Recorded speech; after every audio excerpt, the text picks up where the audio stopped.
Hey team! It's Klaxoon. Hey team, it's Klaxoon. Hello guys, welcome everyone for this new Klaxoon webinar with experts. Thank you so much for joining us. My name is Mehdi. I work at Klaxoon and I will be your host for the next 30 minutes. Today we are launching our new season of webinars with a very popular and anticipated topic in the world of work right now, which is social impact of organizations. We know that this topic has been more and more important in the last month and years. We wanted to talk about it on like a public sector standpoint, but also a private sector standpoint. It's really important for customers today that organizations talk and do stuff for their social impact. So we know that reaching those objectives requires organizations to align their teams and operations. We're going to talk about this topic with an expert of the subject. I'm not by myself, obviously. We needed a real expert, and we are super happy to have with us today Karuna Kumar. Welcome, and how are you doing today, Karuna? Thank you, Mehdi. I'm happy that you have chosen to talk about this much needed subject, and I'm glad to be here. So thank you for giving me the opportunity to share. Perfect. Thank you so much for being with us. We will come back to you, and we're going to introduce you, of course, to the audience in a few seconds. Just before starting, a quick message for our viewers today. This webinar will take about 30 minutes, as I said, and we will have a Q&A session at the end. So feel free to share whatever question, reaction you would have during the session, to comment, ask questions, or just send some love to Karuna and me. We love that. And we will, of course, answer everything in a few minutes at the end of this session. So first, Karuna, before getting started, we want to introduce you, of course. You are having an amazing professional journey, so we're curious to know more about it. Can you tell us a little bit about your background, your journey, and what you do today? Yes, definitely. Thank you, Mehdi.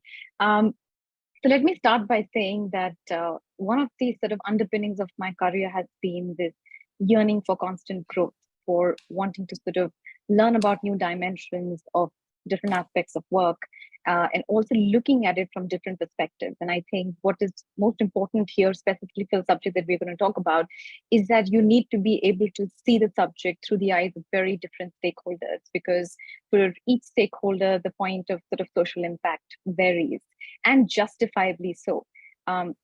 So given that as something which has guided my career so far, I started my career actually as a journalist, and I sort of reported on the economy and the finance space. So I sort of focused on financial journalism, and I made my way from financial journalism to actually the private sector, where I was looking at specifically social impact and social purpose. And that led me to actually the international development sector, which of course has the mainstay as social, economic, and political development. So I've sort of moved from a journalist to the private sector, and most recently with the international development sector, where I've worked with the United Nations, with UNDP and UNICEF in particular. And I would say that underlying all of my sort of professional ventures that I've taken so far has been social impact. That is something which drives me. That is something I'm deeply ambitious about. I started about writing about social impact, and then moving towards actually getting sort of corporate brands engaged in social impact, and then eventually went it up to actually doing work in the social development sector and working with specifically youth and women. And I currently sort of started a new network, which is a media network that actually fills a gap in sort of knowledge space, which is that there is not enough that is being written at the intersection of policy and social impact. And there is not enough research and analysis that is being undertaken. There is not enough sort of information and knowledge about, firstly, how do we sort of look at social impact from different stakeholders? How do you measure social impact? what is the point of even engaging in socially relevant activities if there is no sort of measurement in place? And it looks very different when you sit within the private sector. It looks very different when you look at the public sector, and it looks very different when you're actually in an international development space. So I'd be happy to talk more, but I should sort of just end to say that social purpose and social impact has sort of been the driving force of most of the work that I've undertaken. Perfect, perfect. Thank you, Karuna, for breaking that journey with us. I'm also, always curious about what leads people to, their area of expertise and what, excites them. So, yeah, for you, Karuna, what excites you the most in, in this field, in this area? I think I would probably sound a bit lofty here, but I always felt, and this is since, I've sort of grown up and brought up in India, and then I've sort of ventured out to many different countries. I've sort of had the exposure of East and the West, and have sort of been able to sort of see the differences of, in inequality, social, economic, political inequality. And so this has been very much a part of my consciousness of actually, trying to see and thread the gap between sort of social and economic inequality that I saw whilst I was growing up. But I think what is most important is that there is a huge trust deficit which exists between the state and society. And I have sort of watched this trust deficit grow over time. And so it became really important for me, first as a journalist, and then eventually as somebody who wanted to work in the social impact sector, social development sector, to try and see why that trust deficit has continued to grow. And I think the world doesn't work in black and white. The world doesn't work in pro-capitalism and anti-capitalism state, but it's easier to see it that way. It's easier to sort of, call out, that this is white and this is black. And the same goes for the government, same goes for the public sector as well. I think it just becomes sort of a blanket perspective that the public sector is all black. It's sort of all corrupt. It's all, full of red tapeism, and or the private sector is just driven by profits. And so there's no hope. So I think my sort of what excites me most is that it keeps me very hopeful of the future. It also brings great perspective, because when you actually look at the amount of inequality that exists around the world, everything else sort of falls very trivial. So I think it's both one, the fact that there has to be a more hopeful future, and it cannot just be blaming either the public sector or the private sector or society. So this sort of gap between society and state needs to be bridged. And secondly, that I think we all need to be engaged in work that brings us perspective, because I think that is what keeps you engaged and keeps you fulfilled in life. So I would say that is what probably just does excite me and makes me want to wake up and go to work every single day. Perfect, perfect. That's so inspiring, and thank you for sharing that with us again today. Okay, it's now time. Now we know what you've been doing in your journey to get into the topics. First, we wanted to have like a broad view of the status of social impact in organizations today. So given your experience of working both in the international public and private sector, could you help us understand how organizations are contributing to social impact right now? Sure.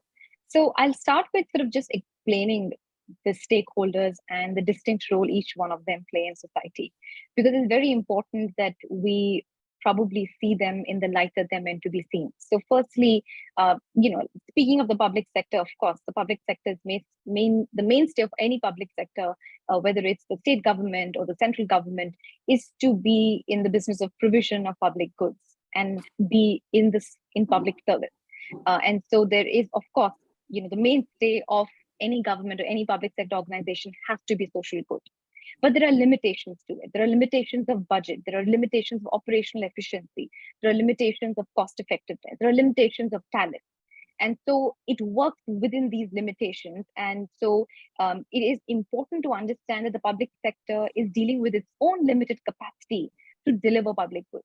And this differs from country to country. It differs from state to state. So drawing sort of a blanket vision of what public goods should be and to what level they should be delivered and what the government owes its people, it differs and it is contextualized to every sort of local reality. Coming to the private sector. Now, again, I think there is a perspective about the private sector that this is just sort of an, for-profit dark world out there that's just sort of, has no conscience and just sort of cheating people, which is not true, because the private sector creates the highest number of employment. Without the private sector, the employment rate of any country would be way below any basic level that could sort of guarantee a GDP that is acceptable. So the private sector is largely responsible to a great extent for employment. So we cannot take it away from the private sector that it is sort of, in this sort of dark world. And I think it's important to understand that of course, capitalism by its very nature, and when I say capitalism, let's sort of, probably reduce the word to the private sector and the business of the private sector in engaging employees to produce goods and services to serve consumers. Let's just keep it as simple as that. But when you're talking about the process, yes, there is something that needs to change fundamentally in the principles by which organizations work, because even for-profit organizations cannot just look only at profit as the bottom line, because as I will explain later, that organizations don't exist in isolation. They exist with the money given by investors or shareholders, and they exist because consumers are willing to buy their products. So there are two entities, and let's not forget the employees.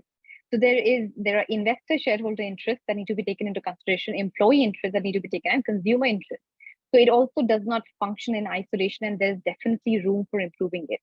But needless, to say that it is not sort of this black box of, the black sheep, if I may say. And then we come to the international development sector, which has changed drastically in recent times, in the sense that there were traditional financing mechanisms that were previously funding the work of international organizations. So the funding mechanism is now changing. And that means that they are sort of not just coming from traditional governments and sort of public sector sources, the money is also coming from the private sector. And more so, it is very important for the entire ecosystem to work together to achieve the sustainable development goals.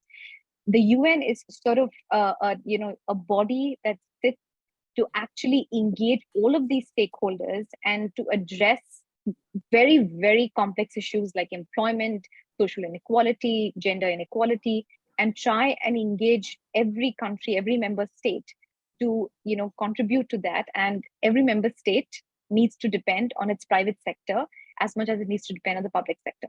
So this is just to put it out that it's very easy for us to sort of put each of these organizations of stakeholders in these labels. And then depending on from where you're standing, you will sort of paint them black and white. And I think that has been the most beautiful part of sort of my career so far, is that I've been able to sit in each of these organizations and see through the perspective of their eyes. And today I can sort of say with great conviction that everybody is trying. Some are trying more, some are probably could try way more than they are, but there is work that's happening. So going into a little bit of specificities in terms of what should social impact really mean, and how sort of our organizations at this point in time. So just sort of historically, social impact within the private sector is quite a sort of recent realization. It's probably, I would say, perhaps 2010 is when it actually sort of occurred to organizations, and that happened because investors also became very socially conscious, and consumers also became very socially conscious. And given the fact that a social consciousness was sort of imminent in sort of the expectations of both the investors and the consumers and employees as well, I think so this is a very people-driven sort of agenda that has become the mainstay. But you said something in your introduction which really struck me. This is the word popular. And the problem with anything becoming popular and becoming a fad is that it becomes sort of a bucket list, sort of a checklist, that organizations want to do. So of course, there's an issue of greenwashing, and there's an sort of entire sort of question about whether organizations are actually delivering, any sort of social good. And so we'll probably get into the details of this, of how to sort of, engage each of these stakeholders. But I would say that at this point in time, there is tremendous amount of partnerships that are taking space between the public and the private sector. I think there is a realization by the public sector of its limitations and the private sector of its ability, of its scale, of its market penetration. And of course, the corporate social responsibility notwithstanding, because that is sort of a mandated thing, they're bound to do it. There is also a greater amount of consciousness of wanting to do social good, because that is the expectation of the investors, of the shareholders, and also of the consumers. And there is sufficient research that's gone into sort of understanding what happens to organizations when there is financial distress, or there is a sort of financial breakdown. And it has been proven that companies that do have a stronger positive perception in the eyes of the consumer and in the eyes of the investors are able to stand through sort of financial volatility as compared to other sort of organizations. So there is financial proof of greater stability if you're able to organize your operations and strategy, which is very important, because a lot of organizations are sort of financing, but they don't care about where the money is being spent, how is it being spent, and what is the impact of that money. So till the time organizations don't imbibe it in their strategy and it is not an operational mandate, then you're again just doing a checklist thing. So if I have to sort of just generalize this, because I know we have a lot of questions to get through, but if I was to just generalize it, I would say that from the public sector, what is positive is an identification that the private sector needs to be a partner.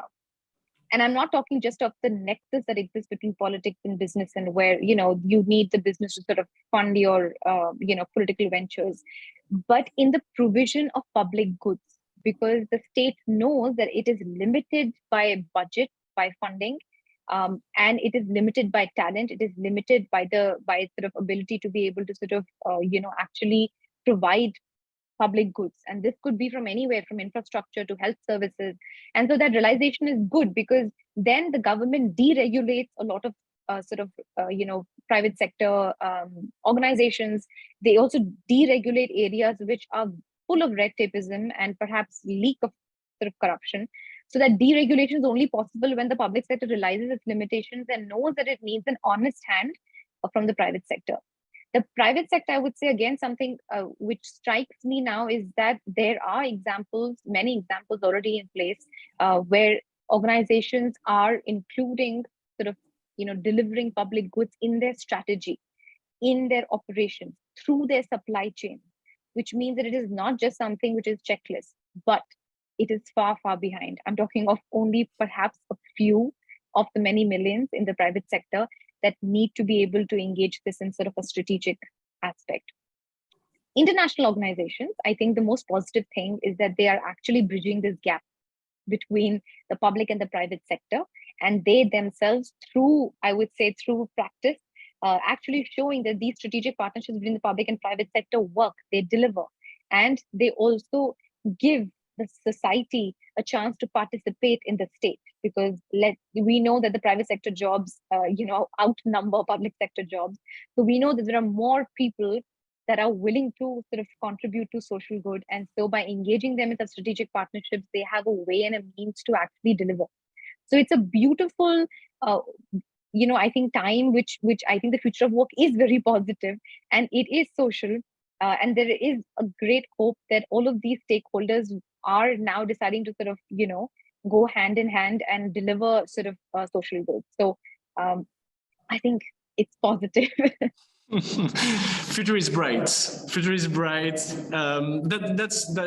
Thank you for sharing all that. And now we have like a really perfect view of every stakeholders here and what their status is, and that actually leads us to our second topic. I mean, you've been working in the private sector, and you've been talking about it.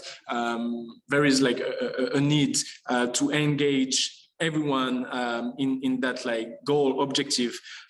So speaking of your own experience there, how can organizations engage internal stakeholders, so teams, employees, and external stakeholders such as consumers, shareholders, partners, for instance, in contributing towards social purpose and social impact goals? What would be the ways to engage them in the process, basically? So I'm so glad, Mehdi, for you to have asked this question, because it's so easy to overlook this aspect. It is so easy to look at social impact as the top-down process, where the organization comes in, they have a very ambitious mission, they release the mission statement, they get employees, they take them through the whole induction process and say, well, this is the mission, now you have to live by it, and this is what we believe. Um, and I also feel that sometimes it's easy to think that engaging employees is perhaps just an issue in the private sector, like the public sector, the development sector. Well, as it is in the field of delivering public service, so they're already sort of that is the incentive, but that is not true, because people take up areas of work for many reasons. It may not be the incentive may not be social good, or the incentive may not be that I want to do something which is social impact, and that's fair enough, because we do need people who are good in doing many other aspects of the work that they do. And so this is not sort of to take a moral high ground and say, well, everybody needs to be delivering social impact. No, everybody's doing their job well, and as a result of that, social impact can be delivered to people.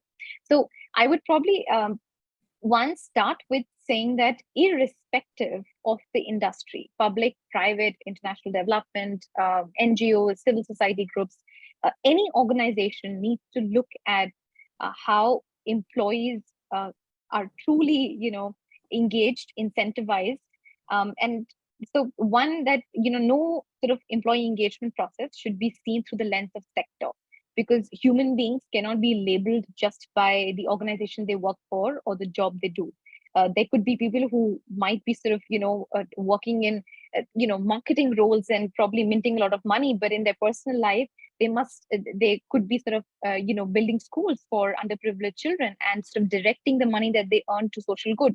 So this idea that anybody who's in the corporate world is perhaps this sort of this, money minting machine and is sort of just there to earn the money, and that's not true.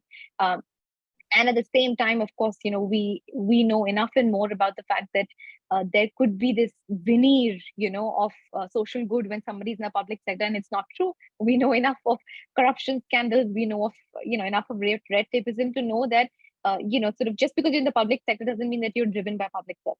Just because you're in the development sector does not mean that you're just driven by social development. Yes, it could be a part of your role, but human beings are driven by a number of things. There is family security, there are children to take care of, so it's important to understand that employees need to be looked at human beings, irrespective of the work that they do and the organizations they come from. Secondly, there is already enough and more growing social consciousness among everyone.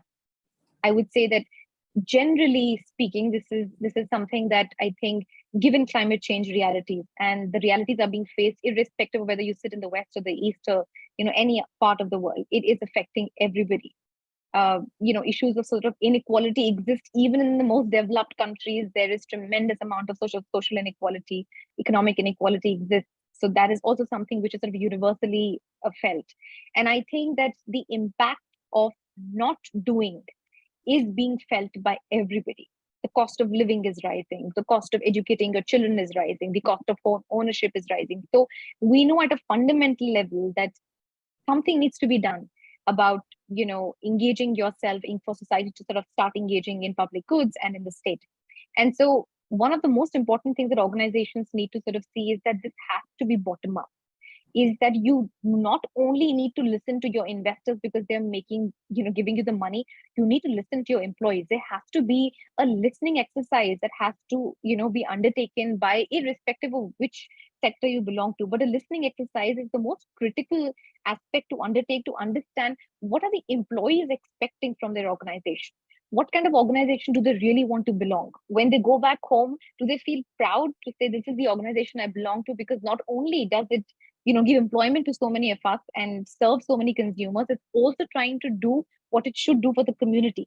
So I think this is something which is most important, is the listening exercise. And the fact that it has to be, after your listening exercise, that is when you actually say, okay, this is the larger purpose. This is what employees are expecting. And this is what our consumers are expecting. And sort of take a stronghold of, this is what the expectations of the people who make this organization work. And like I said, even earlier, an organization works not just with employees, not just with consumers, not just with stakeholders, but sort of a combination, a marriage of all of these. So this is something which is completely missing. Employee listening and trying to sort of, actually make this a bottom-up approach rather than sort of a top-down approach. So that is, I think, one of the key aspects to how one should sort of engage employees.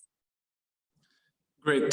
Thank you, Karuna, for those insights. That's actually funny because to engage like employees requires like a whole like shift in mentality on those topics. And also, if I can advocate a bit for Klaxoon here, tools to do so, because it's not easy to get everyone to be able to participate into those topics and raise and give their voice to the whole like collective intelligence process. So yeah, it's a shift, and you need tools to achieve it.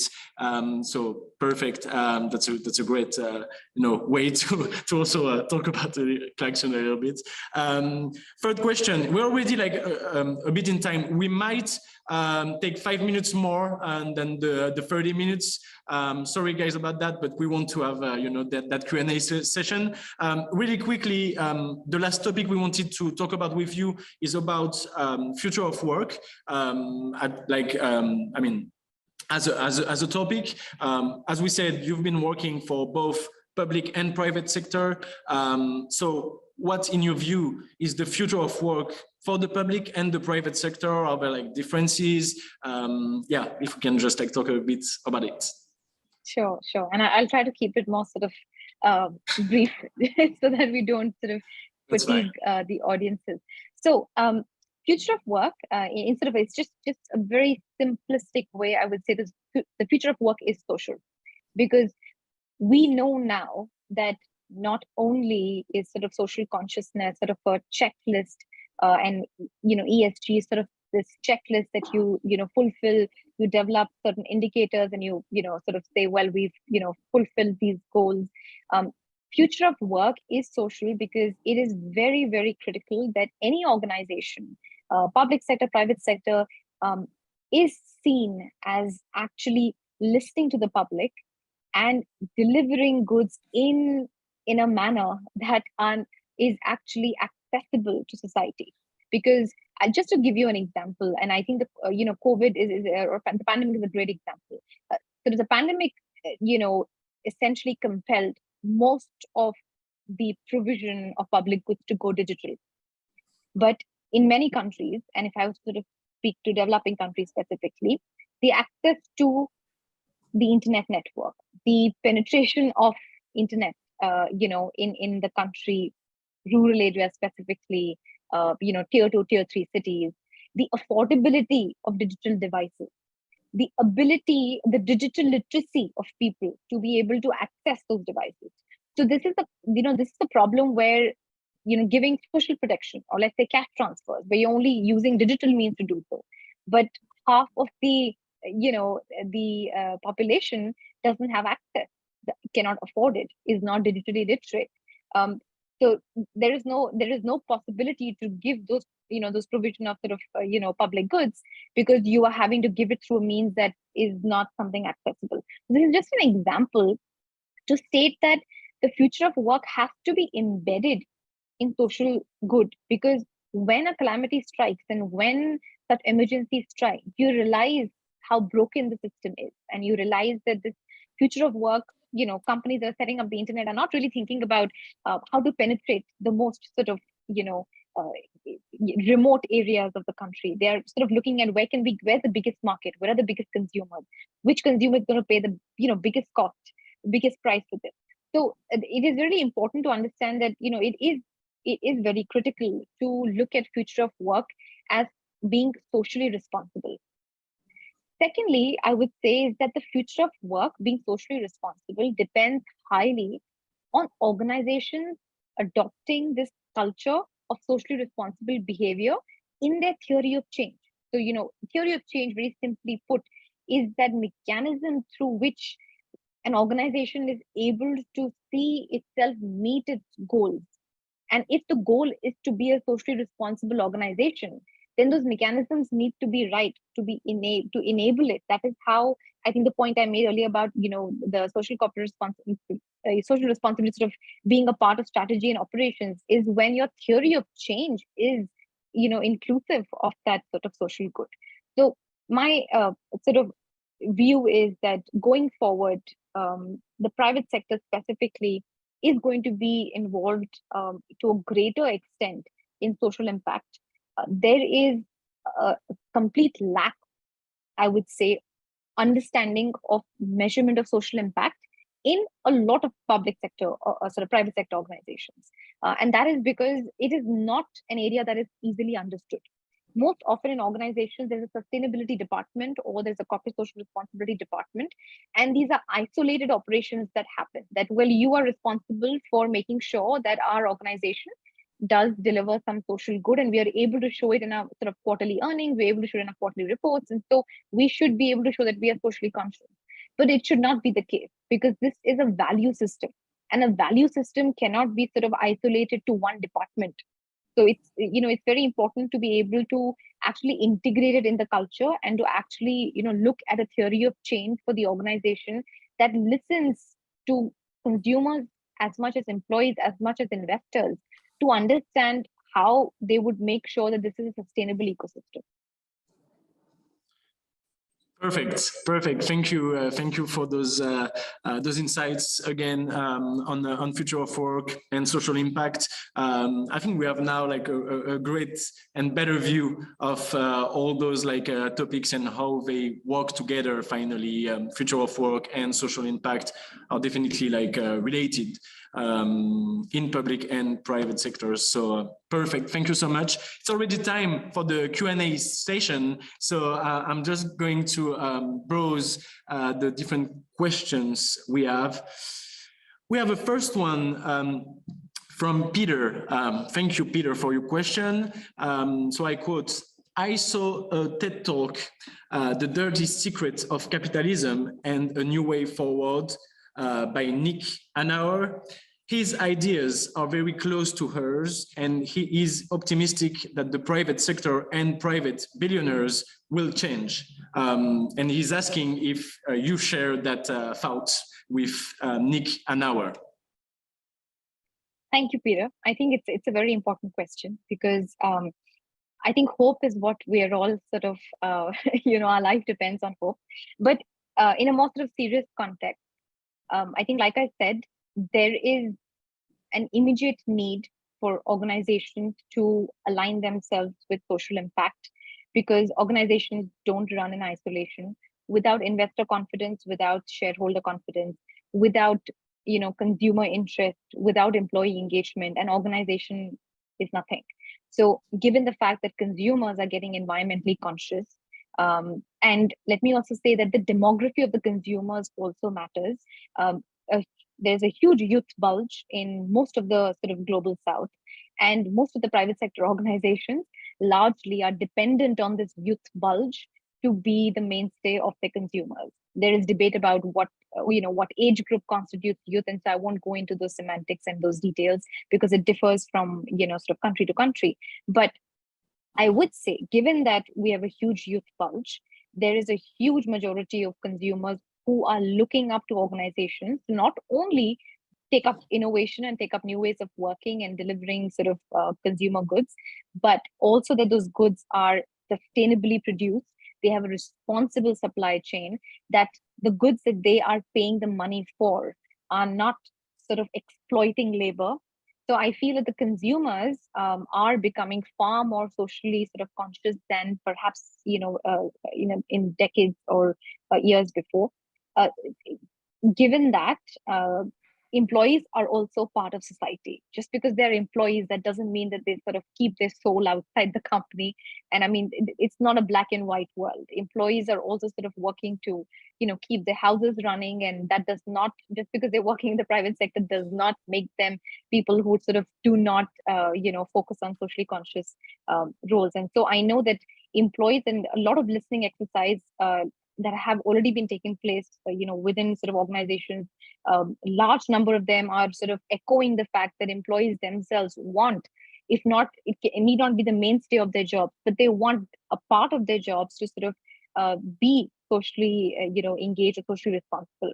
And of course, sort of investors depend on this whole ecosystem of how businesses are delivering to consumers and how cost efficiency is working. So we know that the entire ecosystem is becoming socially conscious. So this gives me hope, because it is not sort of idealism as much as it is the ecosystem in itself changing. And so I think we need to give a lot of credit to ourselves, for actually becoming socially conscious, because any movement, any social change movement always happens bottom up if it is sustainable, has to be sustainable and scalable. So that is why I am hopeful. So I'm hoping that, in 10 years when we have this session again, we have many positive stories to tell about this. I'm sure we will. We can plan the meeting right now to talk about it. But I see what you mean, and of course we all share like that hope. Obviously, perfect. Thank you so much, Peter, for your question. We're running out of time, so we will just take one more question. We have one coming from William. Which regions are the most advanced in the future of work, and he's asking for what reasons could we have differences in advancements on that. Okay, thank you, William, for the question. I would say that one, the interpretation of future of work is very different. The private sector looks at future of work through a different lens. The public and the international development sector look at future of work differently. But if we are saying that the future of work is social, if it is about the future of work being socially responsible, I would say that most of the work that is being done is, of course, in countries where the inequality is extremely high. And I think specifically, we've seen in the aftermath of the pandemic that this inequality has just exacerbated. And given that, I think a lot more work is being done in countries and in regions where the inequality has become a deterrent to the country's GDP, if we're speaking economically, country's sort of social construct, the divide between society and state, the inability of sort of political institutions or public institutions to actually carry on the state, a complete breakdown of the provision of public goods. And so most of these places where the future of work being socially responsible is happening at a much faster pace are countries that are themselves embedded in this reality. Because even like I said, an organization is not sort of this insular, concrete place. It may seem so from the outside, but inside it's sort of very much a part of the state. And so we know that, given the fact that the lives of employees inside and outside the organization is not two distinct sort of worlds. The consumers who are purchasing the products being sold by the private sector are also not sort of living in some sort of a vacuum. So when everybody is equally consumed by the realities of a broken state and of broken public goods, of high inequality, socially, equally, politically, it is absolutely, critical for sort of, the sort of human, existence to sort of sustain itself, to make the future of work social. So I would probably say that it's mostly in countries that are experiencing extremely high social and economic inequality. Perfect. Thank you so much for that answer. I hope William has more clues now. Actually, as I was saying, we're running out of time. We could stay here and chat for hours, of course, but we have to wrap it up in a few seconds.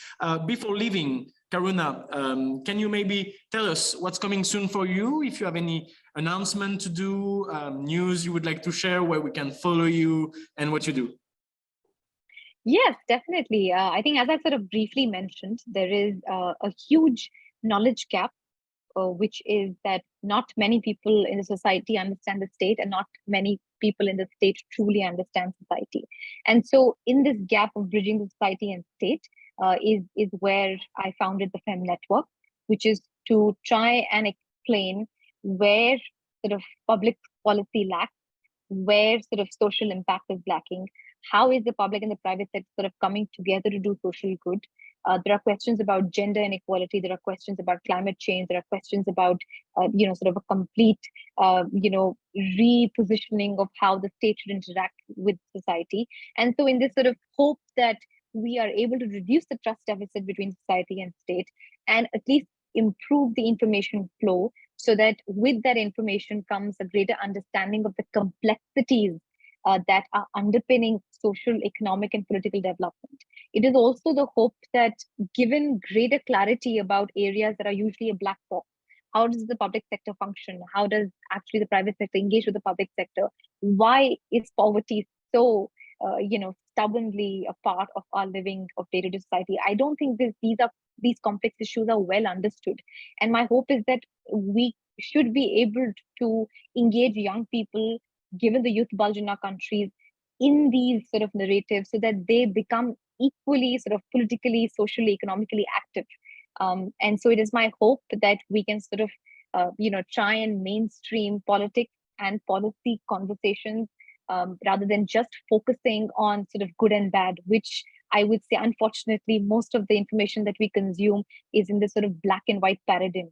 And it is my hope that with this trust deficit will reduce, younger people will be far more engaged, and that greater information will help people understand the other side. So I'm hoping that this is a platform for consensus building. This is a platform that actually allows to sort of reduce that trust deficit, and can actually inspire, influence, and create social change. So that is where I'm at. And I would say that please look out on this space for some excellent research and analysis to understand the sector better, to share it with sort of, young people, so that we can all be sort of equally engaged in, actually making a true state.